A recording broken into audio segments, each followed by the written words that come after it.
Hey there everyone, how's it going? It's another beautiful day here today, and we are here to do the Course in Miracles lessons. The lesson for today is lesson 185, so let's get right on it. I want the peace of God. I want the peace of God. To say these words is nothing, but to mean these words is everything. If you could but mean them for just an instant, there would be no further sorrow possible for you in any form, in any place or time. Heaven would be completely given back to full awareness, memory of God entirely restored, the resurrection of all creation fully recognized. No one can mean these words and not be healed. He cannot play with dreams, nor think he is himself a dream. He cannot make a hell or think it real. He wants the peace of God, and it is given him. For that is all he wants, and that is all he will receive. Many have said these words, but few indeed have meant them. You have but to look upon the world you see around you to be sure how very few they are. The world would be completely changed should any two agree these words express the only thing they want. Two minds with one intent become so strong that what they will becomes the will of God, for the minds can only join in truth. In dreams, no two can share the same intent. To each, the hero of the dream is different, the outcome wanted not the same for both. Loser and gainer merely shift about in changing patterns as a ratio of gain to loss and loss to gain takes on a different aspect or another form. Yet compromise alone a dream can bring. Sometimes it takes the form of union, but only the form. The meaning must escape the dream, for compromising is the goal of dreaming. Minds cannot unite in dreams. They merely bargain, and what bargain can give them the peace of God? Illusions come to take his place, and what he means is lost to sleeping minds intent on compromise, each to gain and to another's loss. To mean you want the peace of God is to renounce all dreams, for no one means these words who wants illusions, and who therefore seeks the means which bring illusions. He has looked on them and found them wanting. Now he seeks to go beyond them, recognizing that another dream would offer nothing more than all the others.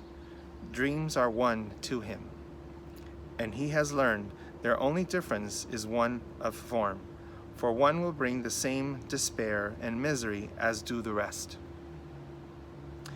The mind which means that all it wants is peace must join with other minds, for that is how peace is obtained. And when the wish for peace is genuine, the means for finding it is given, in a form each mind that seeks for it is honestly can understand. Whatever form the lesson takes is planned for him in such a way that he cannot mistake it, if his asking is sincere. But if he asks without sincerity, there is no form in which the lesson will meet with acceptance and be truly learned. Let us today devote our practicing to recognizing that we really mean the words we say. We want the peace of God. This is no idle wish. These words do not request another dream to be given us. They do not ask for compromise, nor try to make another bargain in the hope that there may yet be one that can succeed where all the rest have failed. To mean these words acknowledges illusions are in vain, requesting the eternal in the place of shifting dreams which seem to change in what they offer, but are one in nothingness. Today, devote your practice periods to careful searching of your mind, to find the dreams you cherish still. What do you ask for in your heart? Forget the words you use in making your requests. Consider but what you believe will comfort you and bring you happiness. But be you not dismayed by lingering illusions, for their form is not what matters now. Let not some dreams be more acceptable, reserving shame and secrecy for others. They are one. And being one question should be asked of all of them. Is this what I would have in place of heaven and the peace of God? Let me repeat that. Is this what I would have in place of heaven and the peace of God? This is a choice you make. Be not deceived that it is otherwise. No compromise is possible in this. You choose God's peace, or you have asked for dreams. And dreams will come as you request them.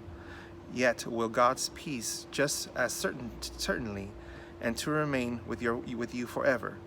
It will be gone with every twist and turning of the road, to reappear unrecognized in forms which shift and change with every step you take. You want the peace of God, and so do all who seem to seek for dreams. For them as well as for yourself, you ask but this when you make this request with deep sincerity. For thus you reach to what they really want, and join your own intent with what they seek above all things, perhaps unknown to them, but sure to you. You have been weak at times, uncertain in your purpose, and unsure of what you wanted, where to look for it, and where to turn for help in the attempt. Help has been given you, and would you not avail yourself of it by sharing it?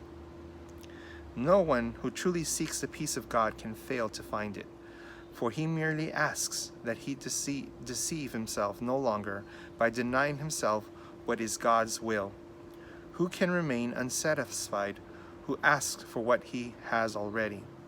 Who could be unanswered who requests an answer which is his to give? The peace of God is yours. For you was peace created, given you by its creator, and established on his own eternal gift. How can you fail when you ask for what he wills for you? And how could your request be limited to you alone? No gift of God can be unshared. It is this attribute that sets the gifts of God apart from every dream that ever seemed to take the place of truth. No one can lose, and everyone must gain whenever any gift of God has been requested and received by anyone. God gives but to unite. To take away is meaningless to him, and when it is as meaningless to you, you can be sure you share one will with him, and he with you. And you will also know you share one will with all your brothers, whose intent is yours. It is this one intent we seek today, uniting our desires with the need of every heart, the call of every mind, the hope that lies beyond despair, the love attack would hide, the brotherhood that hate has sought to sever, but which still remains as God created it. With help like this beside us, can we fail today as we request the peace of God be given us? Excuse me. Wow, that is beautiful. I love this lesson. I wanted the peace of God. I wanted the peace of God. That's what we need to remember. We all truly wanted the peace of God, and we really mean it. But do we is the problem. And that is what the lesson is telling us today. If we are still wanting some form of the illusion, whatever that may be, the best companion, the best job, the best experience, the best anything, more money, more health, more things, all those illusions. If that's what is going to bring us peace, then we're not searching in the right place. That is not what's going to bring us peace. If we want the true peace of God, what we are searching for is that unity and togetherness that will bring us all to remembering that we are all one, and that we are all one with God, and that he has us always in his sights. We are always with him, and that is for us to remember. Now, if we are searching for true peace, then that's what we're searching for. We're searching for that completeness of everyone with everything, of knowing that we are one, of knowing that God is with us and God is us. And when we realize that, then that's what true peace brings. Knowing that you are safe, knowing that you are loved, knowing that you are happy, knowing that you are blessed. Completely and fully, always. That is what we're looking for, and that is what we're searching for, and that is what true peace means. So that is what the lesson is trying to tell us today. Search and ask for true peace. Don't search and ask for another form of the illusion, a better one in your mistaken mind that brings you peace is not going to bring you what you really want. It's going to be the same of the same. And you're going to end up in the same place that you were before. Not happy, not loved, still feeling alone, still feeling separate from something that is not real. So, forget the illusion. Focus on the real.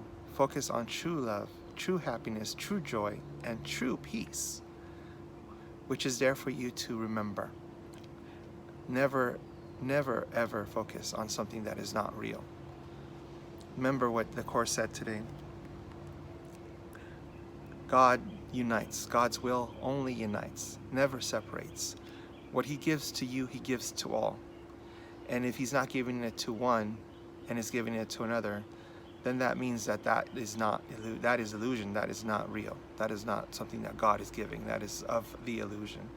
Remember, God unites all of us together. I hope you enjoyed the lesson. I hope you're spending time with those you love. I hope you take today to be grateful for everything that's in your experience, especially those brothers and sisters that surround your life. Be grateful for them. Show them how much you love them. And most importantly, love yourself. Have a wonderful day, and I'll see you again tomorrow. Bye-bye.